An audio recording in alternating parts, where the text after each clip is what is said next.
प्रति, यथा, इसकी और भी, ये जो मैंने पहले बोले हैं ये सारे अव्यय हैं, इनको लगकर जो नए शब्द बनते हैं वो अव्ययीभाव समास कहलाते हैं। और अब हम आते हैं, फिर हमने सिखाया था द्विगु समास।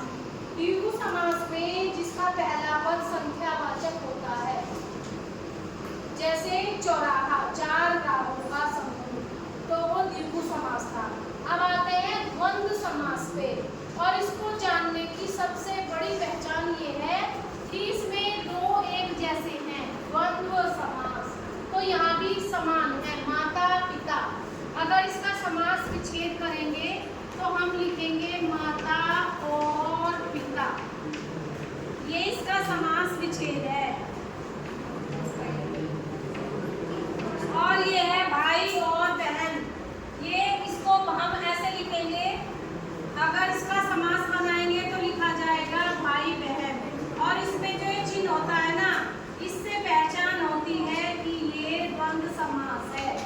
इसका जो समास बनाएंगे हम माता पिता, इसमें दो पहचान आप रखना बिल्कुल याद। एक तो ये दोनों तो इसका मतलब जिसके दोनों पद समान है, माता भी समान महत्व रखती है लाइफ में और पिता भी, भाई भी समान महत्व रखता है और बहन भी, रात और दिन, है ना, सुख और दुख, ऊपर और नीचे। तो ये द्वंद्व माने दोनों बराबर, और यहाँ पर भी दोनों बराबर। दूसरी पहचान आप ये रख सकते हो कि इन्हीं के बीच में, बस सिर्फ द्वंद्व समास के बीच में ये योजक चिन्ह आता है। योजक माने जोड़ना, ये योजक चिन्ह आता है। अगर समस्त पद है तो योजक चिन्ह आएगा समस्त पद। समस्त पद हम आपको पहले सिखा चुके हैं। और अगर समास विग्रह है तो इनमें से ये माता और पिता ऐसे हो जाएगा, माता और पिता ये हो जाएगा विग्रह, समास का विग्रह। फिर और आ जाएगा इसमें भाई बहन, इसमें आएगा आपका योजक चिन्ह, और इसमें समस्त पद में आया भाई बहन योजक चिन्ह लग के, और इसमें इसको अगर हम विभाजित करते हैं, समास विग्रह करते हैं, तो भाई और बहन। समझ में आया? तो जिसमें दोनों पद बराबर होते हैं वो द्वंद्व समास कहलाता है। क्लियर? जिसमें दोनों पद बराबर होते हैं, रात दिन, सुख दुख, चांद सितारे, धरती आसमान, है ना। दूसरा आता है हमारा समास बहुब्रीहि समास। बहुब्रीहि समास की सबसे बढ़िया पहचान है कि इसमें कोई तीसरा अर्थ निकलता है।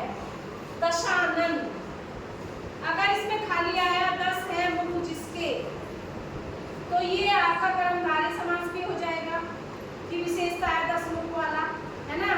और 10 मुख वाला तो ये आपका द्विगु समास हो जाएगा।